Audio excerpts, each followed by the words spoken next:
Bonjour, bonjour à toutes et tous et un grand bonjour à toi Pierre, merci d'être avec nous aujourd'hui. Bonjour Adrien, bonjour à toutes et à tous. Merci, un grand merci de m'accueillir sur ce podcast que je suis de façon pas religieuse, mais je suis beaucoup ce podcast, donc c'est un très grand honneur d'être ici. Merci beaucoup Adrien. Bah écoute, honneur partagé, ton amitié et ton intérêt me touchent.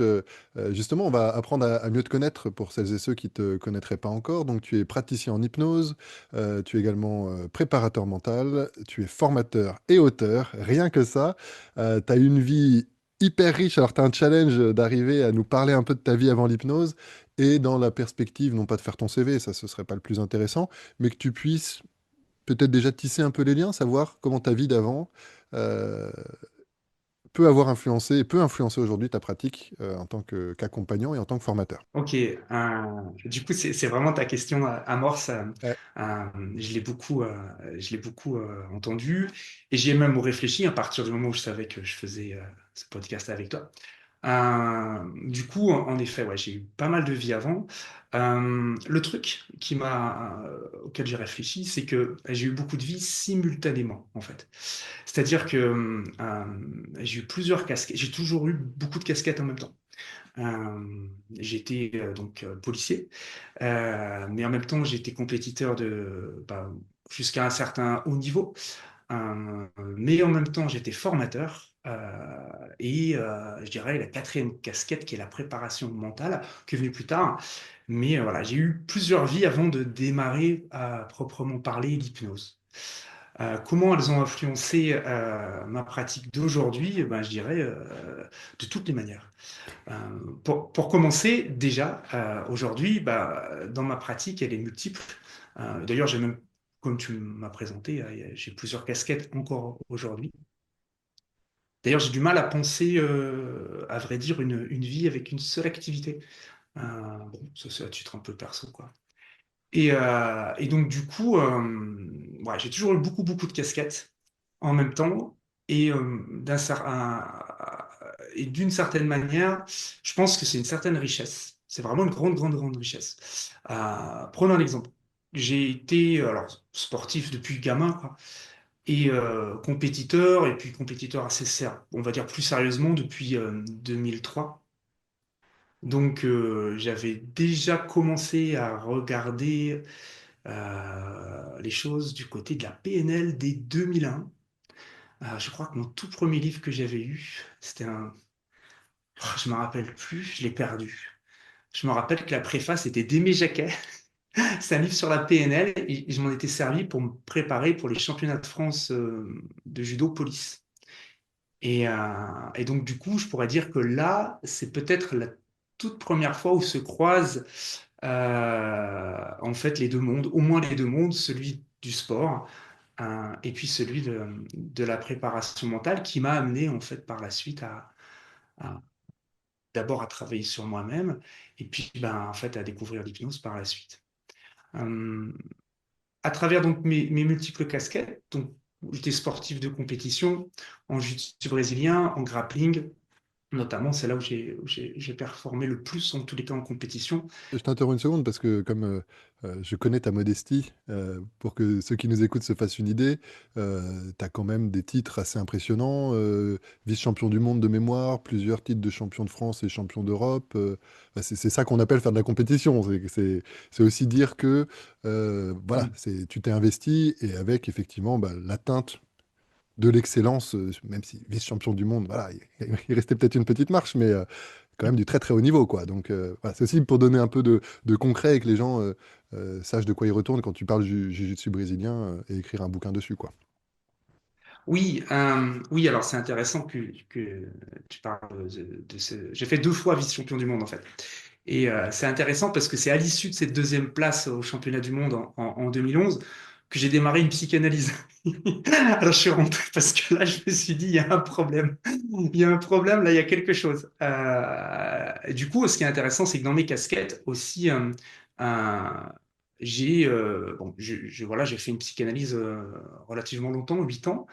Et surtout, à un moment donné, moi, mon changement de vie qui était prévu, c'était de devenir psychanalyste. C'est-à-dire que quand j'étais policier, puis dans le métier de policier, je suis rentré en groupe d'intervention.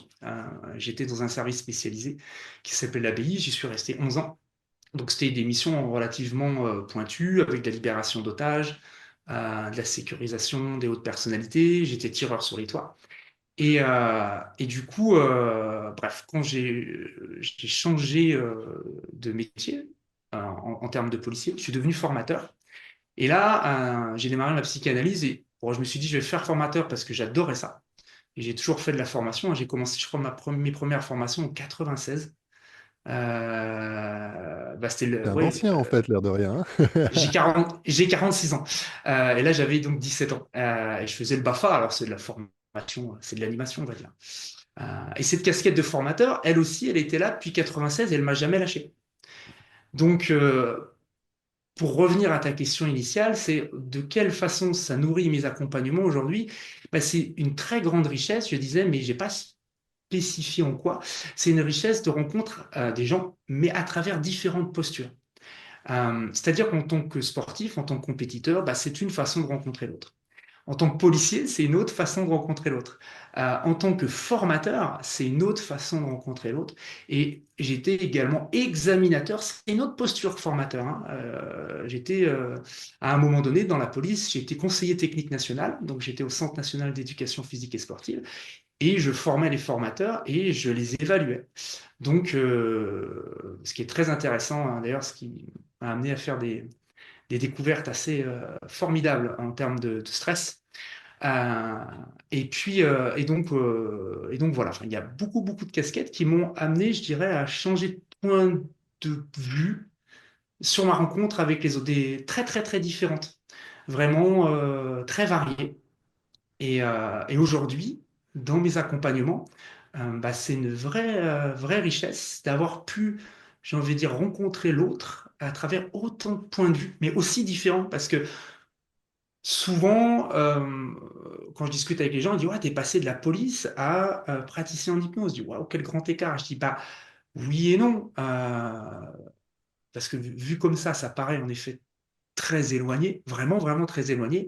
Après, quand on zoome dessus, j'ai une carrière dans la police qui m'a amené à devenir formateur, puis préparateur mental dans la police en 2015 avec la méthode TOP, des techniques d'optimisation du potentiel, qui m'a amené tout doucement vers la formation, puis le fait d'aller vers l'autre à travers d'abord cette méthode de coaching, hein, tu vois, hein, les TOP, ça reste, même si on flirte à la limite avec, j'ai envie de dire, un peu la thérapie, ou au moins l'accompagnement. Euh, mais du coup, d'une certaine manière, c'est un peu comme si j'avais voyagé, tu vois, tout le long du curseur. Donc, moi, j'aime bien. Ça me permet de reprendre, si je reprends certains mots qu'on entend beaucoup, ça me permet de me synchroniser avec beaucoup de monde, en fait, sans avoir à faire une sorte d'effort ou de me dissoudre dans quelque chose. Non, en fait, voilà. Je dirais que c'est l'une des premières choses. Mes vies d'avant, c'est vraiment une richesse. Et pendant longtemps, je ne l'ai pas vraiment perçu. Et puis l'autre chose, c'est que j'ai fait beaucoup de métiers, et que ce soit compétiteur, c'était pas un métier, mais enfin, c'est une approche comme professionnelle hein, du sport hein, à ce moment-là, en tout cas avec l'exactitude et l'exigence. Pareil dans les groupes d'intervention, pareil dans la formation, parce que je fabriquais des formations, j'étais concepteur en fait. Donc c'est un truc, toi qui fais des formations, tu sais à quel point c'est exigeant, que c'est vraiment difficile. Moi j'ai toujours dit c'est un métier d'athlète de haut niveau en fait, formateur, hein, entre construire, animer, tout ça.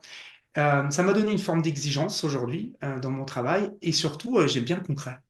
Je suis un peu pragmatique. Je suis dans mon approche aujourd'hui d'hypnose.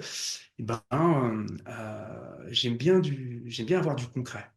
Du concret, c'est mesurer, c'est avoir des échelles, des choses comme ça pour comme en sport, comme quand j'étais opérateur en colonne d'assaut où on avait des problématiques. Et l'idée, c'est ok, quelle solution, non, quelle option, pardon. on peut apporter. La différence est fondamentale entre option et solution. C'est un peu comme un accompagnement.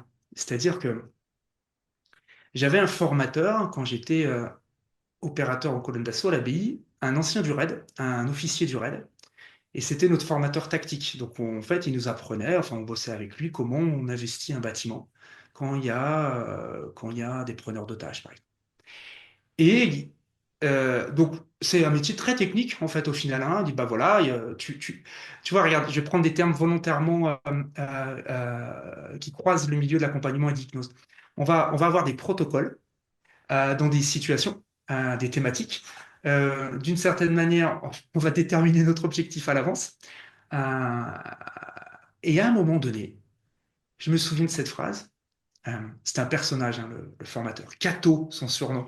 Kato. Comme l'acolyte de Bruce Lee, Kato. Euh, si je vois cette vidéo, il se reconnaîtra. Et donc, du coup, il nous avait dit, on arrivait dans des situations, on va faire hyper simple, il y a trois directions, on a deux boucliers, et la base, c'est de protéger chaque direction avec un bouclier. On est, on a deux boucliers, il y a trois directions, qu'est-ce qu'on fait? Et il disait, OK, il y a des moments, il n'y a pas de bonne solution, on va prendre la moins pourrie. Hmm. Et c'était assez libérateur en fait, parce que je refais la je reste en fait plutôt dans la parenthèse comparaison colonne d'assaut et accompagnement. On voit qu'il y a beaucoup, en tous les cas de jeunes d'hypno, qui peuvent être un peu paralysés des fois par les enjeux. On connaît, hein, que ce soit l'enjeu de réussir à faire une bonne transe ou même un phénomène idéomoteur ou quoi que ce soit d'autre, par l'enjeu de la réussite. Sans parler du changement. Et sans parler du changement. Bien sûr, il y a déjà maîtrisé l'outil, se sentir légitime, et en plus, tout le processus de changement. Et du coup, je trouvais que cette approche, elle était plus saine de dire, OK, en fait, là, les gars, on va faire un peu... c'est pas une bonne solution, c'est le moins pourri. Donc, la personne arrive avec son problème, on n'a pas une solution, quoi. Et des fois, ben, on va faire quelque chose, et la personne, toutes les options seront difficiles pour elle. Par exemple, là, je reviens sur l'accompagnement. Rester comme elle est, ça la fait souffrir, mais elle a hyper peur d'en changer. Ou affronter à un moment donné quelque chose qui lui fait hyper peur, c'est hyper difficile. Bref, dans tous les cas, c'est chaud, quoi. Donc, tu vois, je trouve que ça se croise. Génial. Bah, je bois tes paroles avec délectation.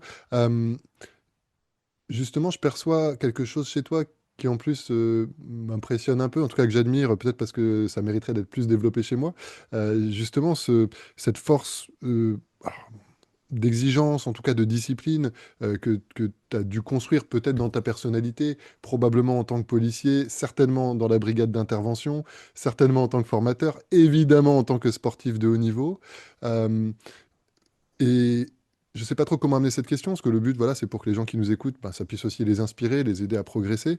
Effectivement, l'accompagnement, c'est quand même, c'est complexe cette histoire. On est parfois sur des formations relativement courtes. 30 jours pour devenir thérapeute, c'est a priori assez léger. 30 jours pour maîtriser une technique, arriver à faire de l'hypnose, ça paraît peut-être plus raisonnable. Euh, Toi, tu t'es formé à plein d'approches, donc tu es formé en hypnose, tu es formé en top, au point même que tu es formateur en technique d'optimisation du potentiel. J'imagine, j'ai pas épluché ton CV, mais qu'en termes de prépa mentale, tu as dû pas mal aussi travailler. Euh, Comment est-ce que tu t'agrèges ces différents outils? Autrement dit, comment est-ce que tu arrives à créer de la clarté dans une matière qui est complexe pour justement, quand tu reçois quelqu'un, eh bien, pouvoir l'orienter avec le maximum d'efficacité. Ne me remercie pas pour cette question. Non, mais c'est une super question. C'est une super question parce que moi, c'est c'est un de mes dadas, enfin, j'ai envie de dire presque tout le monde, je pense, de clarifier les choses, quoi. OK. Et, euh, et en même temps, je pense qu'il faut aussi être à l'aise un peu avec la confusion. Ce que je veux dire par là, c'est que, alors là, c'est pas, je suis pas en train d'éviter la question. Hein. Ce que je veux dire, c'est quelque chose déjà, c'est pas une réflexion arrêtée, ce que je vais dire. dans un premier temps, j'ai fonctionné comme, par exemple, quand j'étais en jiu-jitsu brésilien. C'est-à-dire que j'ai découvert le jiu-jitsu brésilien en 2000, ça venait du Brésil, donc, et c'était un foutoir sans nom. C'est-à-dire que bah, c'était à la brésilienne, hein. C'est-à-dire que c'est un sport extrêmement technique qui se passe au sol, qui ressemble un peu au judo, on pourrait regarder de loin, mais euh, moi je suis ceinture noire deuxième dan de judo et je suis ceinture noire troisième degré de jiu-jitsu brésilien, donc je connais bien les deux sports. Euh, et le judo est extrêmement carré. Il y a une classification, on appelle ça notamment la progression française. Et Jigoro Kano, l'inventeur du judo, euh, c'était un homme de science, c'était un homme de l'ère des Meiji, c'est-à-dire qui était dans la rupture au niveau de la société japonaise avec l'ancien système plutôt féodal, c'est-à-dire qu'il est dans la science, dans la rationalité. Donc il avait fait un truc très carré. En jiu-jitsu brésilien, je vais utiliser un terme qui vient du Brésil, berimbolo. Berimbolo, ça veut dire c'est le bordel. C'est-à-dire que c'est ultra riche, mais vraiment ultra riche, quoi. Et il n'y avait aucune méthodologie à la brésilienne, très empirique. Moi, il n'y a rien de tel pour me perdre, alors j'ai passé mon temps à essayer de clarifier des choses. Alors, c'est un travail fondamental. Dans mon livre que j'ai écrit en jiu brésilien en 2012-2013, je ponds même une méthodologie là-dessus, enfin une petite approche. Et du coup, bon, pour moi, ça a besoin d'être clair. C'est pour ça que dans mon approche de l'hypnose, bah, j'ai commencé dans différentes écoles. J'ai fait pas mal d'écoles. Mais à un moment donné, comme beaucoup, je suis parti du côté de chez Jordan Véro, que tu as reçu ici, qui est ingénieur de formation, il me semble, et qui a une vision des choses très, on va dire, bah, c'est très carré, c'est cadré, voilà. Et c'était formidable parce que, et puis je me suis orienté à un moment donné là-dessus parce que ça m'apportait beaucoup de clarté et c'était nécessaire. Mais si tu n'es pas à l'aise avec, à un moment donné, quelque part, quelque chose de l'ordre de la confusion, de la perte de repère, enfin, moi, je l'ai vécu comme tel, hein, et bien, il y a des gens que je pouvais pas accompagner. Et là, je parle d'accompagnement. Euh, j'ai des artistes, j'ai des gens qui sont TDAH, et, euh, et je me suis, pendant des années, cassé les dents à essayer de créer de la structure dans quelque chose qui allait pas, qui n'en avait pas forcément. Et je me souviens que des accompagnements vraiment magnifiques où j'ai accepté de lâcher Hmm. complet le truc. Mais lâcher complet. Euh, donc, du coup, c'est pas évident de répondre à ta question. Euh, la clarté, pour moi, il y a un travail nécessaire, important à faire quand on débute l'hypnose pendant plusieurs années. C'est vraiment d'acquérir le maximum d'informations, de structures, que ce soit le travail des anciens, que ce soit les choses très structurées. Parce qu'il faut quand même qu'on ait une vision claire, mais tout en acceptant euh, ces zones de temps en temps, ces zones de confusion. Finalement, c'est un petit peu, je dirais, la clarté, elle est sur l'outil, et les zones d'acceptation de confusion, si je peux mettre deux pôles, il y aurait l'outil et il y aurait l'accompagnement et le changement, qui serait autre chose. C'est-à-dire que je peux utiliser tout à fait autre chose que l'hypnose, hein, pour accompagner. Et, euh, et d'une certaine manière, c'est quand même important de maîtriser son outil, que ça soit clair, tout en acceptant même là des mini-zones de confusion en disant, bah, ouais, pour majorité des gens, ça se passe comme ça, mais là, ok, ça va être un petit peu plus quelque chose, on va dire, moins structuré, plus organique. Et puis par contre, pour l'accompagnement, bah, c'est pareil, hein. Moi, j'aime bien avoir j'ai envie de dire séance 1, séance 2, séance 3, test in, test out, ah, génial, machin, les objectifs. Mais pour de vrai, bah, c'est chouette quand ça se passe comme ça, mais c'est pas toujours le cas. Donc ça m'amène à cette compétence de tolérance à la confusion. Euh, et c'est quelque chose dont j'avais parlé avec une copine qui est hypno, Mona. Notamment, on avait discuté autour du changement. Et, euh, et quelque part, j'ai l'impression que beaucoup de gens, quand ils veulent changer, ils vont rentrer dans une zone de confusion. Et ça les rend très mal à l'aise. Et que ce qui est normal, hein, et qu'à un certain moment, la capacité à accepter cette confusion parce qu'elle est normale, parce qu'elle est préalable à des processus automatiques et internes, plus on fond de changement. C'est ma vision, hein, ça ne veut pas dire que j'ai raison, hein. Comme ça que je vois le truc. Et ben, c'est un véritable apprentissage pour les gens dans leurs étapes de changement. Et alors, pour moi aussi, ça a été un vrai processus d'apprendre à accepter ces zones de confusion parce que moi, je suis très, très anxieux, hein, sur la confusion. Je n'étais pas à l'aise, hein. Encore une fois, je faisais des métiers où on devait minimiser ce truc-là, quoi. J'ai l'impression à t'entendre que bon, je me méfie parce que bon, déjà on se connaît un petit peu, on a déjà pas mal échangé et puis euh, il y a des phénomènes de confirmation, un peu de croyance qui peuvent être à l'œuvre. Donc voilà, si parmi les auditeurs auditrices, parfois je et les gens que j'invite, on raconte des choses qui vous paraissent challengeables, on vous encourage à venir nous challenger parce que c'est comme ça qu'on progresse et je pense que voilà. On est conscient qu'on n'a pas la science infuse et que tout ça, c'est du work in progress, c'est ce qu'on pense et ressent et croit à un moment donné. En tout cas, il y a cet alignement avec le boulot nécessaire. Parce que tu reçois des gens qui peuvent être en souffrance, qui sont face à des enjeux, il y a un être humain, il y a de la vie derrière. C'est quand même important d'être bien préparé, d'avoir des stratégies et d'être prêt à ajuster quand sur le terrain, la stratégie finalement montre ses limites. Et c'est le fait de s'être préparé qui, va quand même asseoir notre confiance. Tu parlais de légitimité, voilà, quand tu maîtrises ton outil, bah, déjà toi, tu as plus de clarté. Et cette confiance, évidemment, est une suggestion ou une méta-suggestion importante pour nos clients. Je veux dire, tu vas avoir quelqu'un avec l'impression qu'il ne sait pas ce qu'il fait, ça donne pas le même effet que tu vas avoir quelqu'un qui fait, OK, c'est très bien, alors on fait ci, on fait ça, tac, tac, tac. Heureusement qu'il a la souplesse, quand à un moment donné il y a une surprise, de s'y adapter. Et donc voilà, de pouvoir mieux réagir face à l'imprévu, face à la confusion que peut générer l'imprévu qui ne manquera pas d'arriver. Et j'ai l'impression que tu disais en filigrane aussi que le travail que tu as fait sur toi pour comment dire, adoucir ton rapport à la confusion est aussi hyper bénéfique, puisque quelque part, la posture de l'accompagnant est aussi inspirante du point de vue de l'accompagné, quoi. C'est-à-dire, ok, un peu comme la manière dont les parents gèrent une situation, bah, l'enfant, il s'en inspire. Alors, je prends des pincettes avec cette analogie, mais il peut y avoir un peu de cet ordre-là qui peut aussi faire thérapie, en tout cas faire suggestion. Oui, oui, absolument. Vraiment, c'est quelque chose. Voilà, on parlait du travail en amont pour appréhender le métier correctement, enfin correctement, pour appréhender le métier au mieux qu'on peut d'hypno. Ouais, il y a du boulot en effet technique, et puis ben, selon où on en est, il y a du boulot sur soi. Ça, c'est évident.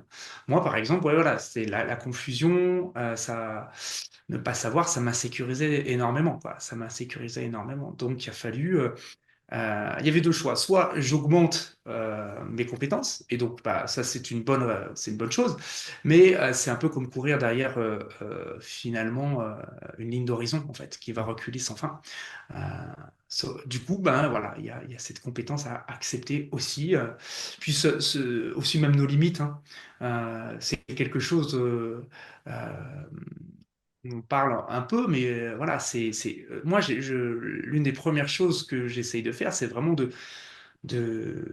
définir mes zones de compétences, et y compris en hypnose, il y a des choses que je ne sais pas faire. Je ne sais pas encore faire, hein, je vais mettre un présupposé. Je ne sais pas encore faire, et j'y crois, hein, parce que de toute façon, je suis très loin d'avoir fait le tour. Mais voilà, et du coup, bah, ça aussi, parce que je sais que le cadre, c'est quelque chose qui est important pour toi, tu en parles souvent, et il me semble que ce podcast, à l'origine, il était fait un peu dans ce sens-là. Je me souviens que les premières fois qu'on s'est rencontrés, on avait déjà parlé du cadre, que tu te questionnais beaucoup là-dessus. Euh, et je pense que la définition de son cadre est une métasuggestion absolument fondamentale. Je me demande, et je pose ça là en flottant, si c'est pas une des suggestions principales de ton accompagnement finalement. Excellent. Et c'est vrai que ça reste un point de focus, voilà, qui s'est un petit peu assoupli avec les interviews que j'ai menées. Mais en tout cas, effectivement, et j'allais t'y amener tranquillement, dans le sens où, effectivement, bah, je suis toujours curieux de comment les uns et les autres définissent leur cadre, comment ils le posent. Alors, j'avais encore l'illusion un peu enfantine que j'allais pouvoir trouver un cadre qui soit définitif. Et bon, force est de constater que cette chose-là est vivante et multiple en fonction des intervenants. Et même pour un intervenant donné, ça peut bouger dans le temps. Euh, Euh, Tu as nommé le côté maîtrise de l'outil de l'hypnose, avec des zones d'incertitude parce que les gens réagissent différemment, et le côté accompagnement, changement. Toi, et ça va nous permettre probablement de rentrer dans ta vision de ton cadre ou peut-être de tes recommandations pour réfléchir à son cadre, un peu les deux. Tu te sens plus une expertise sur l'outil et après un peu advienne que pourra dans l'état d'hypnose en espérant que la résilience naturelle des gens soit suffisamment forte, ou tu t'estimes plutôt accompagnant, et tu as dit, tu as plusieurs cordes à ton arc, dont l'hypnose, même si d'ailleurs j'aimerais bien que tu nous précises ça, est-ce que tu fais hmm, 80% d'hypnose ou 50% des tops et du coaching? Voilà, à hmm. nouveau une question très ouverte avec laquelle je te laisse te débrouiller. Euh, c'est une bonne question et j'ai envie de dire même pour qui on le définit le cadre? Pour nous, pour pour notre accompagné, ou notre partenaire, ou notre client, ça dépend. Tu vois, même ça cadre C'est déjà ouf. différemment l'utilisation des mots. Tu vois, à un moment donné, je vais revenir à ta question, hein. Souvent, tu posais la question, tu définis comment hypnothérapeute, praticien en hypnose, hypnotiste, hypnologue. Et cette question aussi, parce que moi, quand j'écoute tes podcasts, forcément, comme tout un chacun, j'y réfléchis, tu vois, ça fait réfléchir. C'est aussi le but, je pense, de ces podcasts, hein. En tous les cas, en tant qu'hypno, moi, ça me fait réfléchir. Et c'est vrai que bah, je dis, ah oui, c'est intéressant. Et à un moment donné, je me dis, mais pour qui je le fais? Parce qu'il y avait des gens qui disaient hypnologue, d'autres disaient, mais hypnologue, ça fait dans le logo, c'est dans la parole, non, l'hypnose. Bon. Et je dis, mais en fait, pour qui tu vas définir ce terme? En fait, la grande question, c'est pour qui je le fais? Si c'est pour moi, si c'est pour mon réseau de copains, c'est pour Instagram, pour qui? Euh, donc, du coup, pour revenir à ta question, est-ce que je me définis plutôt, il y avait ces deux grandes tendances et qui se dessinent hein, le long de tes podcasts, tout au long de tes podcasts, pardon, à savoir ceux qui sont très dans ok, l'hypnose et l'hypnose une fois dans cette aventure, advienne que pourra. Euh, je le dis très mal, hein, parce que c'est pas exactement dit, fait comme ça, mais et puis ceux qui sont plus, l'hypnose est un outil à travers les accompagnements. Euh, Moi, j'ai envie de te répondre aujourd'hui, là, où j'en suis. Ben moi, c'est très important pour moi de savoir faire les deux. C'est-à-dire que euh, déjà, j'ai pas envie de faire une chose par dépit. Hmm. Par exemple, j'ai pas envie de faire que de la transe sèche parce que je ne sais pas quoi faire en hypnose. Hmm. Déjà. Je dis pas que les gens qui font la transe sèche ne savent pas transe sèche ou, ou comme parlait Jonathan dans un podcast qui est passé il y a quelques temps, Jonathan Bellegroux, il parlait à un moment donné, je faisais des rossis et puis c'est bon, quand les mains vont se toucher, l'inconscient fera quelque chose de bon et très utile pour vous à tout point de vue, à court, à moyen, à long terme, même sans que vous sachiez, c'est formidable, extraordinaire. Et il disait, ouais, j'ai arrêté avec ça. Euh, et en même temps, pourquoi je m'en priverais si ça peut marcher? D'un autre côté, comme je te disais, j'ai pas envie de pas d'aller travailler sur d'autres approches euh, que l'hypnose, ou en hypnose avoir des choses beaucoup plus interventionnistes, tout simplement parce que je sais pas faire. Alors, mon idée, c'est pas comme d'habitude de réduire les zones de confusion et d'avoir tout, mais c'est déjà de sortir d'un principe qui s'oppose. Parce que je l'ai fait à un moment donné. Moi, j'ai commencé mon aventure dans l'accompagnement, comme je disais, par la psychanalyse. Je fais une école de psychanalyse, enfin, j'ai fait oui, oui, un diplôme là-dedans. Et puis par la suite, je suis rentré dans l'hypnose. Et c'était une hypnose un peu bandelérienne pénéliste, avec des protocoles, on pourrait dire comme ça. Je sais pas si l'étiquette est bonne, moi je dis un peu ça. Et puis j'ai expérimenté plein d'autres hypnoses, jusqu'à des choses très peu interventionnistes. Et à un moment donné, j'ai remarqué un truc. Mais c'est pas que dans le milieu de l'hypnose, dans le milieu du sport, dans le milieu de la police, dans le milieu de la formation. Euh, Ceux qu'on rencontre le plus, c'est des gens persuadés que, en fait, ce qu'ils font, c'est ça, en fait. C'est Hmm. ça le truc. Et j'ai envie de dire, ils ont tout à fait raison de penser comme ça, parce que c'est en soi une super suggestion, et ils ont également tort, moi j'ai envie de dire, pas parce qu'ils se privent. Moi, je sais pas ce qu'ils ont raison ou pas, mais ils se privent de possibilités pour le prendre. Je vais être tout à fait honnête, pendant longtemps, moi, les métaphores, ça me passait par-dessus la tête. Et pourtant, ma première prof, c'est Evelyn Joss. Son bouquin des métaphores thérapeutiques, je l'ai poncé. Mais je disais, mais qu'est-ce que c'est que ça? Et tout, à une époque, tu vois, je faisais vraiment de l'hypnose directe, rapide. J'ai fait la formation de Brice Lemaire, d'Avelman et tout, au boulot, les gars, tu vois. Et en même temps, chaque fois que j'étais persuadé d'avoir un peu plus compris que les autres, pa, pa, pa, pa, à chaque fois, ouais. Et donc, du coup, moi, je suis parti maintenant d'un truc qui est même la pire approche, pire entre guillemets, celle que je me dis, non, là, c'est abusé, là, ça va trop loin. Je me prends à un moment donné pour me mettre dans une position où je me dis, en fait, ok, pendant quelques instants, c'est lui qui a raison. Qu'est-ce que ça fait? Qu'est-ce que ça change? Qu'est-ce que je peux percevoir de plus?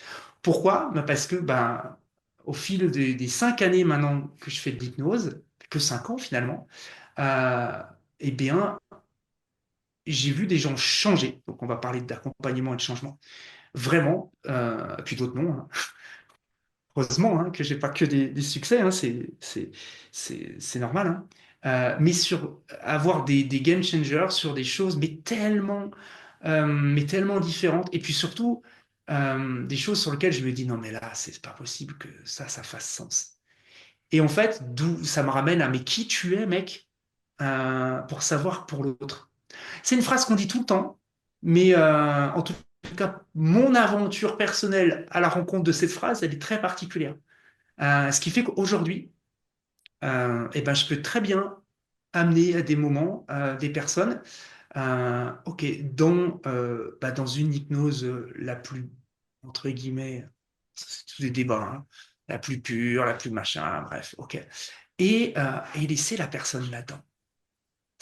Et comme dit Antoine Garnier, tu sais à quel point j'apprécie Antoine Garnier, hein, c'est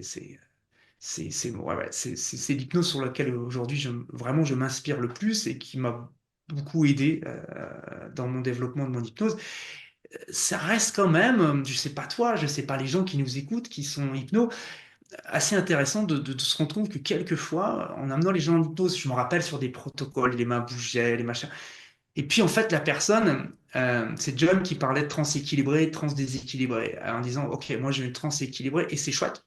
Mais des fois, la transe déséquilibrée, qui est une forme d'auto-hypnose, la personne, moi j'ai eu une fois un cas, mais génial, d'une personne que j'avais rencontrée parce que je faisais un peu de street, et ça match bien, super réceptive, elle dit, ouais, vous avez une carte? Oui, oui, oui. Et puis elle vient me voir en cabinet pour une problématique très particulière. La nana dit, je ne bois pas d'eau. Je dis, comment ça? Je ne bois pas d'eau, qu'est-ce que c'est que ça? Elle me dit non, non, mais j'ai bientôt 50 ans, je commence à avoir vraiment des problèmes sérieux, j'ai fait des malaises, je prends la bouteille et toute la journée, j'y pense pas. Et je dis, vous avez mis des alarmes? Ouais, ouais. Et puis je vais boire une gorgée sur l'alarme, puis j'oublie. Et puis elle buvait jamais, jamais, jamais, jamais, jamais d'eau. Donc, enfin, jamais d'eau, tu vois, très, très peu. Et puis son rein commençait à avoir des problèmes de santé, tout ça. Bon, on verra, enfin, on en reparlera dans la façon où j'aime bien approcher. Je fais une approche plutôt directe, basée sur le symptôme. Ça marche bien. La personne vient me voir au bout de 15 jours. Ah, j'ai rebu et tout. Puis, non, 3 semaines après, elle a dit, ah, ça a marché 15 jours. Et puis, ben voilà, ça commence à moins marcher. OK. Et puis, on reprend à un moment donné, et je sais même plus sur quoi on travaillait. Pour te dire, ça, j'étais un peu, dire, bon, sur quoi je vais travailler? J'étais embêté, tout ça. Et à un moment donné, bon, bah, quand la main, et puis elle était en hypnose, et puis dans l'idéomotricité, on avait pas mal approfondi, pas mal fractionné, et à un moment donné, sa main touche, elle se met à rester là et à pleurer, pleurer, pleurer. Je dis, qu'est-ce qui se passe? Et là, sans que je demande rien, sans qu'on travaille là-dessus, elle dit, mais je sais d'où ça vient. C'est ma mère quand j'étais petite. qui me forçait, enfin, qui m'appelait quand je jouais dehors pour boire quand j'étais gamine. Et ça me faisait, ça m'embêtait, tout ça. Et c'est elle qui faisait tout le temps ça. Et ma mère, elle est morte il y a 5 ans. Et c'est un deuil qui était donc, qui s'était compliqué. C'était un deuil différé, exactement. Euh, et du coup, et on a pu redémarrer là. Et tu vois, l'état d'hypnose en soi a permis une introspection, et je l'ai rencontré plusieurs fois très profonde, où des liens se font. Et donc, je pourrais dire, ah bah c'est ça qu'il faut faire. Avec elle à ce moment-là. Et voilà, la bonne chose, c'est de rajouter ça. Ouais. Mais tu vois, si je généralisais, je dirais, OK, ben en fait, mais non, il faut pas être interventionniste, il faut laisser la personne trouver les ressources en elle, il faut, si j'interviens, la suggestion implicite que je lui donne, c'est tu n'es pas capable, toi, de trouver. Enfin, tu vois, on peut étayer sur plein de choses. Et pourtant, il y a des gens, ça va pas du tout marcher. Et il va falloir aller les aider, il va falloir leur apporter d'autres choses, d'être en effet dans des trans plus équilibrés, de la construction, détricoter des croyances à travers soit des expériences, soit même du recadrage, tu vois, faire baisser des émotions, voir travailler en stimulation bilatérale alternée qui marche formidablement bien sur du trauma. Euh, et donc, tu vois, je me dis pourquoi je me priverais de ça? Pourquoi je me priverais de ça? Moi, je sais rien en fait. Tout ce que enfin, je sais pas ce qu'elle a besoin la personne. Il y a quand même des fondamentaux. Tu vois, je reviens quand même à un peu de structure. Pour moi, la personne, elle vient voir un hypno. À un moment donné, il va falloir qu'elle fasse une expérience d'hypnose. Je sais que il y a des gens, voilà, d'une certaine manière, je suis sûr que j'ai des contre-exemples, hein, mais notamment des gens que j'accompagne des fois sur le deuil, hein, et on peut pas dire que ce soit des accompagnements où l'hypnose encore moins formelle a beaucoup de place, hormis dans des cas par exemple de rencontres avec le défunt, des trucs comme ça, mais c'est pas des choses que je fais beaucoup. Je vois que souvent l'expression euh, un travail basé sur les émotions, je sais même pas comment vraiment l'appeler, tu vois, on pourrait l'appeler de diverses manières, euh, qui crée quand même des états particuliers, mais qui n'est pas, d'un point de vue, on va dire, du rituel, quelque chose aussi ritualisé Mhm. qu'une séance d'hypnose avec une induction classique. Et ça marche bien. Donc, j'ai pas envie de me mettre d'un côté, pas envie de me mettre de l'autre.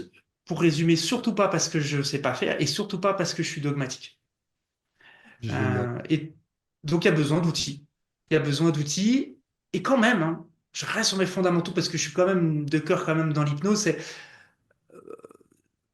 C'est important quand même de laisser sa chance à l'hypnose en tant qu'outil, souvent. Hein, c'est un peu facile des fois de dire, OK, je vais. C'est vraiment un outil génial. Perso, je trouve que c'est vraiment un outil fondamental. Hyper inspirant, merci beaucoup. C'est vrai que Bob Burns parlait de cette expérience dans son livre où il y a un type très connu en Angleterre, j'ai oublié le nom, et qui fait passer une phobie des abeilles en 10 secondes à un mec dans une espèce de cocktail comme ça, et avec une suggestion très directe. Et Bob lui dit, mais ça peut pas être aussi simple, ça va pas marcher à tous les coups. Et le type lui répond, de mémoire tout ça, hein, bah non, ça va pas marcher à tous les coups. Mais pour les coups où ça marche, ça vaut le coup de tenter. Et puis si ça On suffit, très revient. bien. Et si ça suffit pas, tu vas explorer, tu vas faire peut-être plus de la Ouais. thérapie ou autre.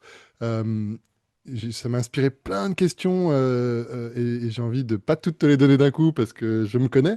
Euh, une qui, j'espère, peut être assez concise, c'est du coup, tu as quand même une connaissance importante de la psychanalyse et dans le monde de l'hypnose, souvent, il y a allez, je mâche pas mes mots, un peu de dogmatisme à l'encontre de la psychanalyse et souvent dans l'autre sens.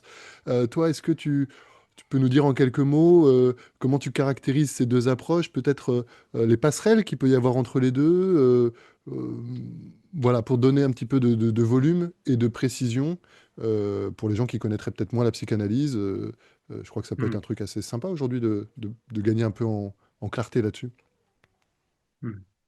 Bah, je dirais que c'est souvent pas les matières ou les idées qui s'opposent, mais les hommes, déjà. Parce qu'il faut se rappeler quand même que Freud, qui est donc le père de la psychanalyse, hein, ça c'est marque déposée, hein, euh, s'est formé en hypnose, a été dans les cours de Charcot et de Bernheim, surtout à l'école de Nancy, et Il qu'il a, a excuse-moi, utilisé l'hypnose, oui, et je longtemps. t'interromps, il a fait un peu ce que tu défends. À savoir, il est quand même allé s'inspirer auprès des deux Absolument. grandes références qui étaient en conflit, de la même manière que toi et moi, on apprécie pas mal d'hypnos qui peuvent avoir des points de vue différents dans le paysage de l'hypnose francophone, avec voilà, quelque chose d'assez tranquille à se dire, ok, on peut ne pas être d'accord, et il peut y avoir de la richesse dans différents endroits. Je te laisse continuer. Oui, alors bon, bah déjà, bah, il y a quand même des apports de la psychanalyse sur lesquels aujourd'hui on revient pas beaucoup, pas trop, on va dire moins que sur d'autres. C'est par exemple les notions de transfert contre transfert qui sont assez importantes, même si certaines personnes bon, les remettent encore en doute. Mais bon, là aujourd'hui, ça fait un peu consensus que dans la thérapie, il y a des notions de transfert contre transfert. Ok. Euh, En un mot, sait-on jamais si c'est des gens qui nous oui, écoutent pour qui c'est pas complètement familier. Je peux te donner ma vision, comme ça un peu à chaud, absolument. Oui, tu pourras bah, la challenger. Transfert, c'est que notre client va venir revivre avec nous ses enjeux relationnels ou ses enjeux émotionnels. Et le contre-transfert, voilà. c'est que nous, en tant qu'accompagnants, on pourrait être agi par nos propres mécanismes dans la relation au client. Et c'est quasiment inévitable. Et l'idée, c'est de pouvoir observer ça pour, à minima, pas se faire emporter et pouvoir effectivement accompagner quand le client fait ça, quoi. Formidable, c'est ça, hein. Le Laplanche et la Pontalis, Pontalis, pardon, qui est la Bible des psychanalystes, voilà, décrit le transfert comme le déplacement des affects et des affects positifs et négatifs parentaux à l'endroit du thérapeute. Il me semble que c'est quelque chose comme ça. Mais c'est exactement ça. En tous les cas, oui, c'est vraiment bien dit ce que tu dis, ça caractérise bien ces notions-là. Et en outre, si on parle de l'accompagnement en psychanalyse, un des points importants en tous les cas pour beaucoup, c'est dans la notion de transfert contre transfert que va se jouer le levier de changement, si je peux employer ce terme dans la psych, qui n'est pas du tout psychanalytique, mais c'est à l'endroit de la rencontre et donc de la délocalisation des affects, finalement. J'aime bien cette phrase qui vient, je ne sais plus de quel psychanalyste, mais qui disait, en psychanalyse, on pourrait dire en thérapie, dans le cadre du transfert contre transfert, je crois que c'est Juan David Nasio qui disait ça. Euh, on va rejouer, l'inconscient va rejouer ce qui n'est pas arrivé. Ouais, la psychanalyse, c'est un peu ça. Lacan sort de ce Que corps. Non, mais c'est dans le bouquin L'inconscient, c'est la répétition de Juan David Nasio. En fait, en substance, il va parler du fait que ce qui vient se répéter, ce qu'on va appeler la compulsion de répétition. Prenons un exemple, la personne qui vient voir, je rencontre toujours le même type de personne toxique pour moi, et machin, et truc, et voilà. Ok. Il y a quelque chose, donc à travers le regard des psychanalystes, en tous les cas, un certain regard de la psychanalyse, c'est une poussée pulsionnelle, c'est une poussée inconsciente, pas pulsionnelle, pardon, inconsciente, ça se répète, c'est la compulsion de répétition. Et ça se répète pourquoi? Parce que quelque chose là-bas à l'époque, pour reprendre des termes euh, qui ne sont pas psychanalytiques non plus, quelque chose n'a pas pu se passer. Par exemple, euh, j'invente, dans les attachements d'un enfant avec ses figures parentales, à ce moment-là, il y a quelque chose qui a fait défaut et il y aurait quelque chose qui aurait dû changer. Mais ça n'existe, ça n'a pas pu se faire. Ça n'a pas pu se rencontrer, ça n'a pas pu être. Or, il y a comme une poussée, encore et encore, c'est l'inconscient, c'est la répétition. C'est-à-dire que la poussée inconsciente viendrait du fait que on rejoue ce qui n'est pas arrivé et inconsciemment.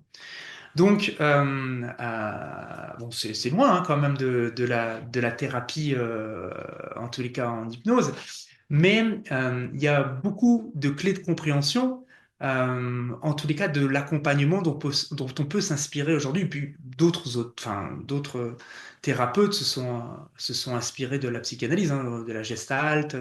On retrouve beaucoup de thérapeutes qui ont finalement fait de la psychanalyse troisième, quatrième, cinquième génération en y installant d'autres, finalement, des mises à jour, hein, parce que la psychanalyse, j'ai envie de dire canal historique, c'est ça reste une vision qui est basée bah, sur les hommes de cette époque, quoi. Freud, je crois qu'il est né en 1847, je crois, une connerie, quelque chose comme ça.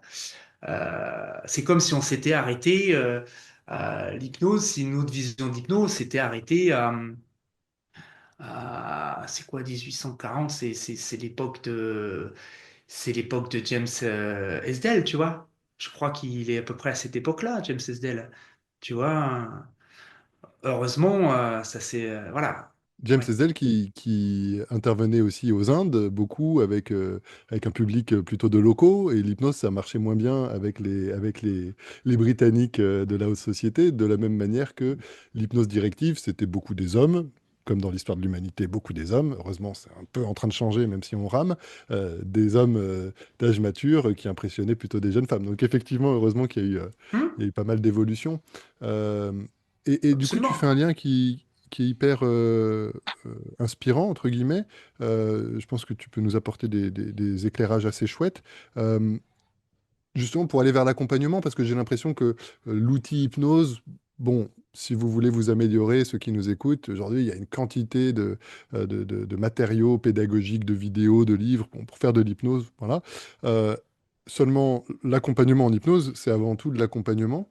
Euh, Toi, comment est-ce que tu t'es musclé, tu continues de te muscler ou de t'équiper pour être le meilleur accompagnant possible? Alors bon, tu as tout ton parcours de vie, tu me diras, mais je pense aux gens qui nous écoutent, qui peuvent être en reconversion. Tu découvres un outil, etc. Tu te rends compte, ok, tu peux faire de l'hypnose sèche. Parfois, ça marche et c'est magnifique.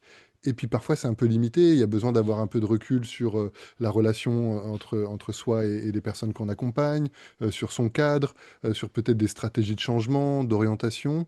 Euh, à ce stade où t'en es, et puis si tu as ouais, quelques petits trucs et astuces pour aider les gens qui nous écoutent à être encore plus efficaces sur ce pan de leur pratique. Moi, je dirais qu'il n'y a pas de substitut déjà au fait de bosser, hein, il faut bosser, ça c'est sûr, être curieux, bosser. Et puis, il n'y aura pas de substitut au fait de se planter. Ça, il faut être à l'aise. Déjà, première chose, je dirais la première chose de travail, être à l'aise avec le fait de se planter, pas savoir, le fait d'être arrivé à sa limite. Moi qui étais compétiteur, c'était mais vraiment, Adrien, mais dur, dur, dur. J'aurais fait tout, mais tout ce qui était possible, mais au-delà, pour éviter de rencontrer ça. Donc déjà, tu vois, je peux cumuler toute la technique du monde. Si moi, en tant que compagnon, je porte ça, euh, c'est comme si j'allais faire de la natation avec deux sacs de 50 kilos. On va pas y arriver, quoi. Attends, je rebondis, c'est Là-dessus, quoi. trop. Ouais, c'est trop beau, excuse-moi, la visio fait que parfois, voilà, la parole, ça se décrète pas. Alors, il y a une force magnifique dans cette envie de bien faire, que toi, tu as poussé dans des sphères importantes jusqu'à des niveaux extrêmes, notamment dans le jiu-jitsu brésilien, à la bille, etc. Donc, évidemment, ça t'a poussé ce niveau d'exigence, cette intolérance ou cet inconfort face à la confusion et au doute, t'ont poussé à développer de la compétence, et tu l'as dit en début d'entretien, et ça me paraît phénoménal et, entre guillemets, vital d'une certaine manière. Et peut-être que ton expérience, encore une fois, on ne pourra pas tous faire du Pierre Pilat et Tobreda, mais néanmoins, qu'est-ce qui a permis ou comment ça s'est joué ce shift en mode je reste dans la volonté d'être excellent techniquement, d'avoir le maximum de maîtrise, et on reboucle avec un peu le début de l'entretien, comment ça s'est familiarisé cette tolérance à l'endroit de la confusion, de l'absence de maîtrise, comme bah, parfois ça arrive dans notre travail. Hmm. Je dirais trois choses qui me gênent tout de suite. La première, encore une fois, ben, c'est la répétition de l'expérience. Ça, ok, ça se décrète pas, comme tu dis, ça se vit. Tout comme, je fais une parenthèse dans la parenthèse, tout comme le changement, il n'est pas dans nos cabinets. Hormis, bien sûr, pour, par exemple, des niveaux d'activation. Le vrai changement, il est dehors. Ce que je dis, c'est bah, c'est dehors que ça se passe. Bah là, c'est pareil. Ok, c'est l'expérience des séances entre guillemets loupées. Ça, c'est une première chose. La deuxième chose, c'est le travail avec ma psy. Moi, ça fait depuis 2013. J'ai d'abord fait 2012, 13. J'ai fait donc, comme je te disais, 8 ans de psychanalyse. Là, je suis toujours toutes les semaines en thérapie. J'ai fait de l'EMDR, de l'IFS. C'est la même thérapeute depuis maintenant 2020. Ouais, c'est ça, quand j'ai switché. Mais voilà, j'ai dû aller recapitaliser des zones, voilà, qui faisaient qui faisaient mal, quoi, qui faisaient souffrance, qui faisaient défaut. Et voilà, enfin, j'aurais pu amonceler toutes les techniques du monde. Bah, ça, je suis pas sûr que je. Hmm. Voilà, donc c'est première chose, bah, se confronter. Deuxième chose, bah, le travail avec ma thérapeute, hein, vraiment. Et troisième chose, c'est que bah, depuis 2 ans et demi, je suis papa. Et donc ça, c'est comme, oui, c'est le gros game changer. Et donc ça aussi, se confronter avec, je sais pas, la confusion, la perte de repères, la perte de très challengeant parce que je sais que toi, tu l'es aussi, papa. Et du coup, ben voilà, c'est les trois choses qui me sont venues. Comment ça, pour moi, ça vient de ces trois trucs. Il y en a certainement d'autres, mais les premiers qui me viennent, c'est ça. Génial. Si ça me paraît déjà une réponse excellente, presque pas. On s'en fiche de mon jugement, mais en tout cas tout à fait satisfaisante. Et du coup, excuse-moi parce que je t'ai un petit peu interrompu, si on referme cette parenthèse pour se remettre sur le champ Mm. de comment se muscler et se Mm. séréniser en tant qu'accompagnant, notamment quand on est un peu en reconversion et que voilà, on découvre un outil Ça, plus qu'une pratique thérapeutique véritablement. Euh, c'est une très bonne question, Adrien, parce que c'est vraiment, enfin, moi, j'ai envie enfin, le fait de devenir la reconversion et tout, enfin, c'est balèze quand même, hein. Et je sais par expérience personnelle et par aussi plein de personnes que je croise que c'est difficile. C'est difficile. C'est un moment vraiment, c'est un moment difficile en termes de, voilà, on est vulnérable, hein, sur des périodes de grande vulnérabilité, hein. Moi, je le vois un peu comme ça. Donc, qu'est-ce que je conseillerais? Euh, euh, Qu'est-ce qui est vraiment important? Alors, bien sûr, on pourrait dire, il faut connaître, parce que souvent on entend la psychopathologie, tout ça. Euh, Est-ce que c'est en premier ce que je ferais aujourd'hui? Je dirais, tu vois, je reviens à ce que je dis, c'est finalement avoir un cadre. C'est dire, c'est clarifier le plus possible son cadre. C'est-à-dire, voilà ce que je peux faire, voilà ce que je peux pas faire, voilà comment je vais essayer de faire. C'est quitte à travailler que sur quelques petites choses, petites entre guillemets, quelque chose. Et puis, je dirais pas essayer de griller les étapes. L'humilité de reconnaître, bah, c'est comme avec dans les arts martiaux, tu vois, bah, je suis ceinture blanche, alors mon premier objectif, ça va pas être d'être ceinture noire, ça va être ok, d'être ceinture jaune. Et c'est ok d'être ceinture jaune à un moment donné. Donc du coup, bah, si on veut être accompagné en hypnose, c'est connaître l'hypnose. Et j'ai envie de dire, soyez curieux. Poncez différentes écoles.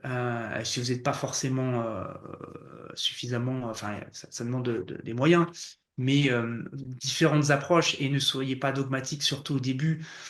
Euh, euh, les 10 000 premières heures, on est un débutant. On est un débutant. 10 000 heures, c'est 10 ans, je crois. Tu sais, c'est la théorie c'est 10 ans avec je ne sais plus combien d'heures par jour de recherche, d'engagement actif. Considérez-vous débutant, ne soyez pas dogmatique, soyez pourtant sûr de ce que vous faites quand vous le faites, mais avec cette zone, c'est ça en fait, c'est très paradoxal. Pas être dogmatique, mais quand on fait quelque chose, avoir assez d'assertivité, qui est la suggestion principale, en fait. Comme tu disais, hein, un diplôme qui ne sait pas trop, qui hésite, waouh, euh, c'est compliqué. C'est cette fameuse aussi posture haute, tu sais, qui est très décriée, tu en parlais, tu disais une hypnose autoritaire. Pareil, pour moi, je la mets pas dans un sac en le jetant à l'eau. Je dis, pour certaines personnes, il y a besoin de ça. Les mécanismes de la personne, euh, une personne qui vient, qui est en souffrance. Moi, j'ai beaucoup de personnes qui viennent me voir parce que, je sais pas, je t'avais dit, mais moi, j'ai pas de site internet, je travaille qu'avec des souscripteurs. des gens qui vont, des prescripteurs, pardon, des prescripteurs, des adresseurs, des prescripteurs, pas des souscripteurs, des prescripteurs, et qui sont médecins, psychiatres et psychologues. Donc, j'ai énormément de gens, comme on en avait parlé, qui viennent pour des troubles anxieux, dans l'accompagnement, où ils sont déjà accompagnés d'ailleurs. Euh, en fait, beaucoup de gens, j'en ai encore eu une hier, ils sont dans une détresse importante. C'est comme en hypnose rapide, c'est-à-dire que, OK, détresse importante, je vais pas dire, vous savez, peut-être que si. Non, je dis, OK, venez, je vais vous expliquer, vous allez voir, c'est très simple, très facile. Et en plus, c'est très puissant. Alors là, vous allez rigoler. Tiens, prenez une grande aspiration, boum.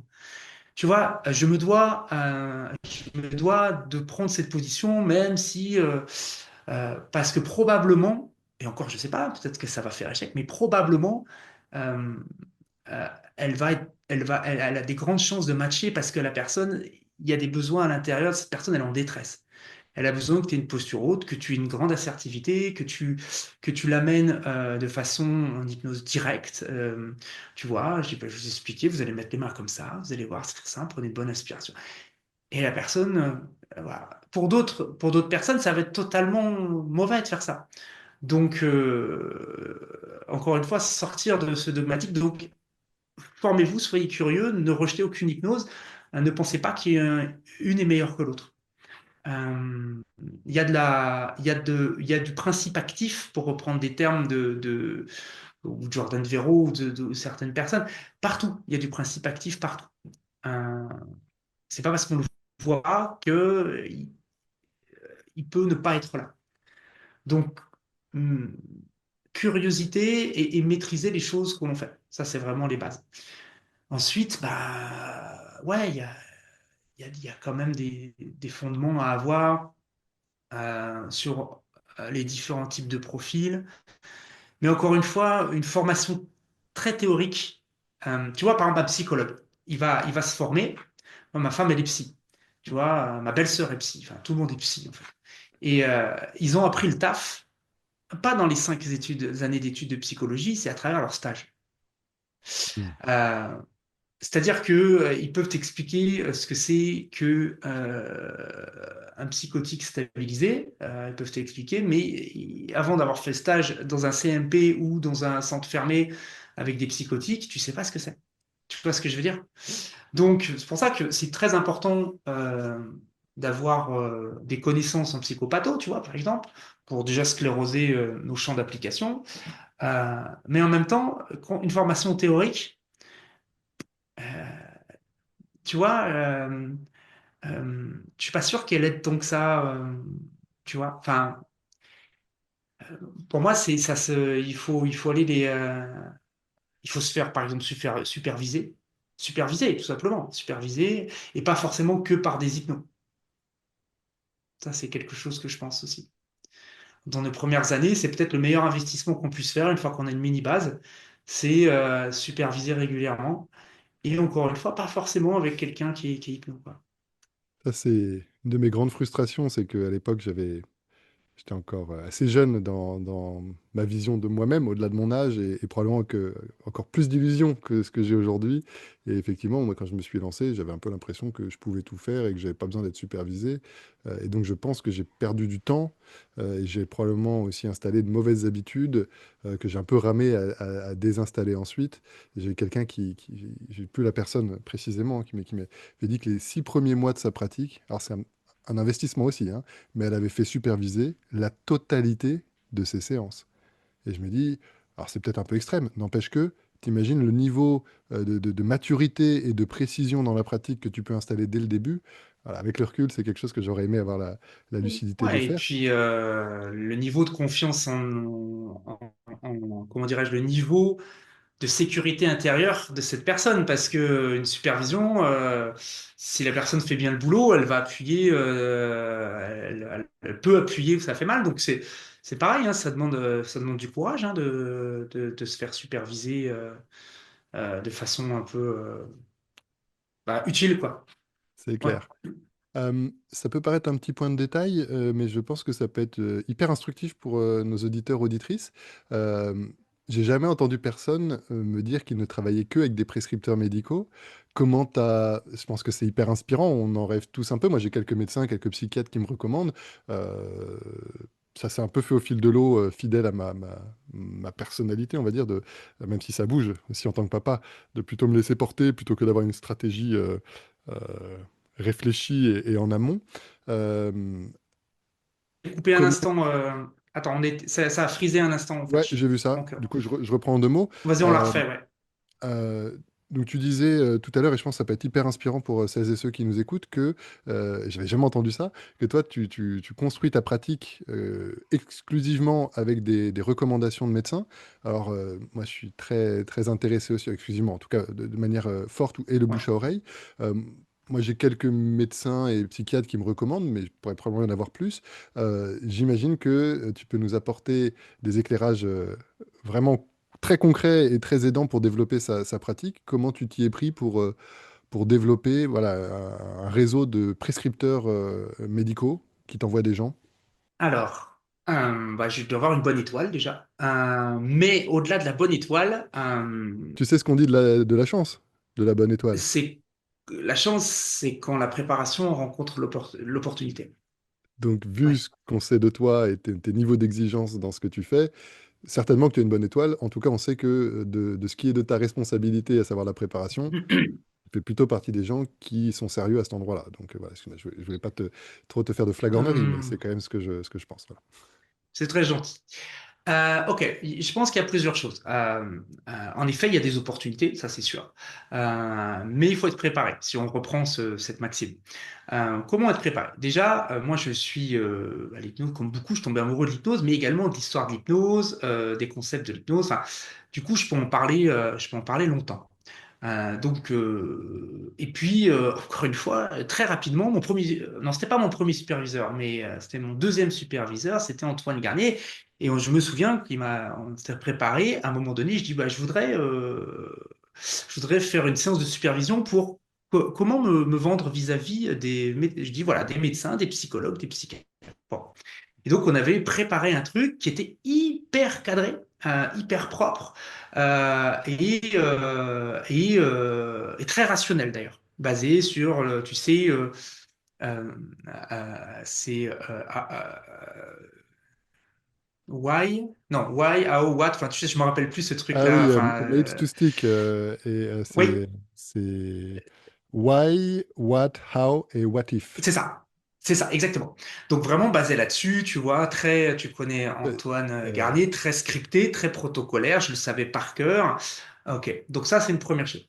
Je dirais la première chose, c'est d'avoir une vision claire de ce qu'on fait, sur les champs sur lesquels, et de pouvoir poser quelque chose de concis, de clair, net, percutant. Euh, Ensuite, deuxième chose, et je crois que c'était Philippe Miras je crois, hein, qui disait ça. Il disait apprenez l'hypnose rapide ou la street, quelques petits trucs comme ça. Pourquoi? Vous êtes tout le temps, considérez-vous tout le temps, entre guillemets, en représentation. Tout le temps. Être capable de faire ouais, ouais, l'hypnose et pas en parler. Oh, tiens, t'as jamais fait? Tiens, viens voir, je vais te montrer. Boum. Ça, c'est des choses importantes, c'est d'être à l'aise sur différentes dimensions de l'hypnose parce que chaque personne si tu as 2 minutes pour convaincre quelqu'un, faut que ça soit drillé, quoi.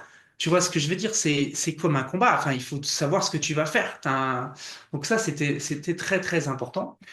Ensuite, ben, le fait que j'ai fait beaucoup, beaucoup, beaucoup de formations, j'ai fait beaucoup d'écoles, dont certaines qui n'étaient ouvertes qu'aux soignants. Alors, j'ai pu rentrer, alors, c'est encore une autre histoire. Moi, je suis pas soignant, mais j'étais moniteur top et j'ai pu rentrer notamment à la FNH. Ils ont accepté parce que j'étais moniteur top de me prendre comme si j'étais un personnel soignant, ce qui m'a permis de tisser du lien déjà. hmm. Ça, c'est la première chose. Euh, Ensuite, ben, très prosaïquement, tous les médecins que j'ai croisés, pas dans le cadre en allant les démarcher, mais dans ma propre vie, ça va, ouais, ça se passe bien, ouais, je viens voir pour ci, hein, faites quoi? Je suis hypnothérapeute. Ah bon, systématiquement. Tenez. Systématiquement très très proactif là-dessus. C'est-à-dire, chaque médecin, voilà, chaque fois que je rencontre des gens, j'ai fonctionné, voilà. comme ça, tout simplement, en disant, bah écoutez, et j'ai jamais envoyé des cartes ou téléphoné, tu vois, comme on peut faire, laisser des fleurs. Non.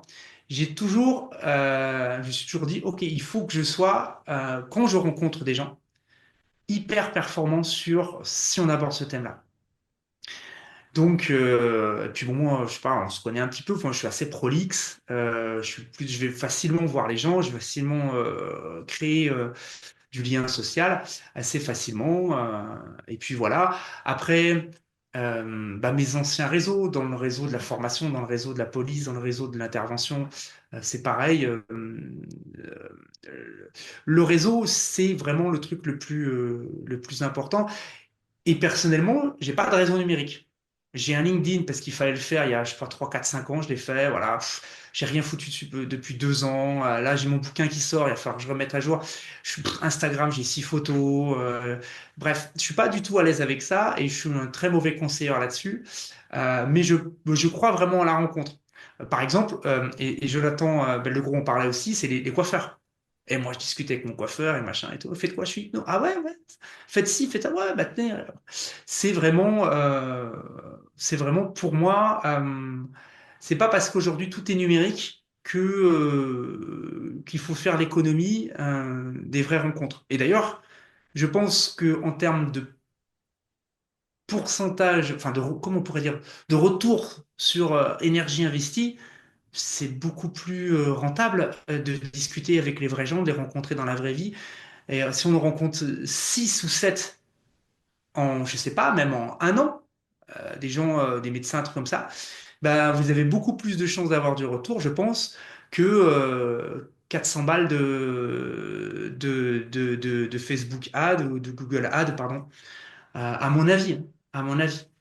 Parce que aujourd'hui, euh, là c'est pareil, je travaille dans le bureau d'un, c'est un cabinet d'un médecin. Je loue, tu vois, Ok. derrière, là, je t'en ai parlé, hein, c'est la médecin qui est peintre.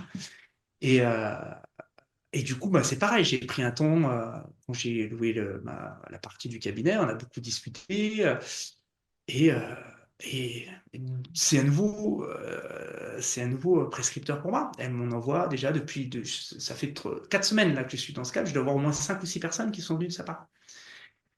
Ne manquez pas une opportunité pour se faire, préparez-vous. Musclez vos connaissances, faites quelque chose de précis, un truc précis, pas voilà, qui est vraiment et qui est drillé. Et puis ouais, connaître des petits trucs d'hypnose rapide qui demandent une après-midi pour se former si vous n'êtes pas coutumier du truc. Et ça marche. Et ça Excellent. marche. Fidèle à toi-même, précis, concret, efficace. Il nous reste quelques minutes. Je voulais, comme à mon habitude, te laisser le champ libre si jamais il y a un thème, un sujet.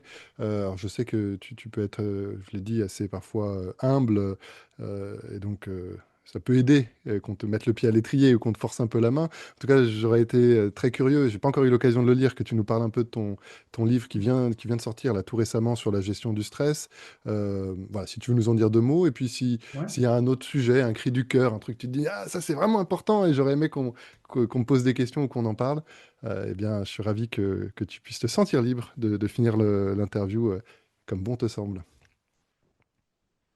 Très bien, bah écoute, merci. Ouais, du coup, ça va être le petit moment promo. Ouais, j'ai un bouquin qui vient de sortir, Le petit traité de gestion du stress à l'usage des gens pressés, aux éditions Rêve Lucide, les éditions donc de la maison d'édition de l'Arche. Donc c'est un bouquin qui parle de préparation mentale, notamment sur ce qu'on va appeler les approches dites de surface.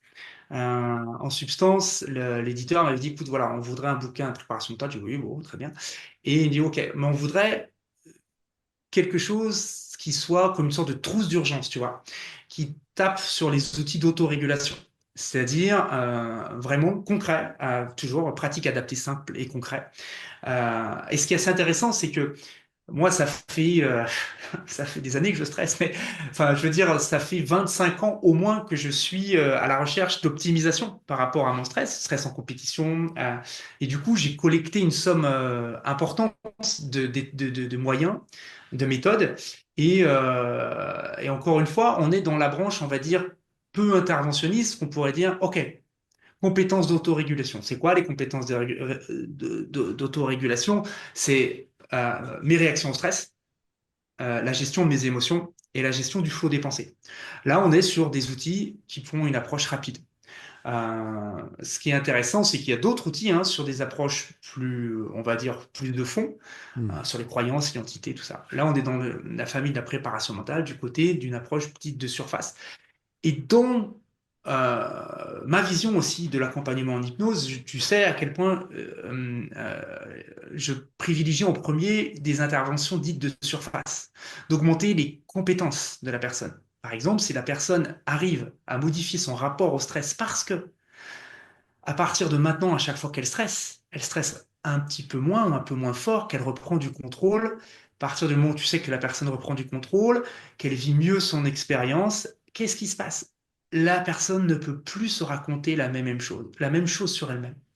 C'est-à-dire que j'aime beaucoup les approches de surface parce que, un, comme disaient les Américains, ouais, exactement. Bah, déjà, et pourquoi non? Et pourquoi non? Et pourquoi s'en priver et dire, mais il y a forcément quelque chose derrière? Peut-être, ouais. Tiens, fais ça 15 jours, 3 semaines, qu'est-ce qui se passe? Ah, bah c'est marrant. Tu sais, c'est un peu comme sur les phobies, quoi. La personne vient te revoir, elle dit, c'est bizarre, ça va mieux. Mais alors, qu'est-ce que vous vous dites de vous-même? Bah, je me dis que. Et tu vois, il y a une mise à jour automatique. Tu vois, j'aime bien, et je le présente comme ça, hein, à mes accompagnés, dire, OK, si vous vivez pas la même chose, si les émotions sont pas pareilles, si vous vivez pas la même chose à l'intérieur, alors tout le système se met à jour, naturellement, sans que j'ai besoin d'intervenir et d'aller poser quelque chose, n'importe quoi, quelque chose. Non, j'ai pas besoin.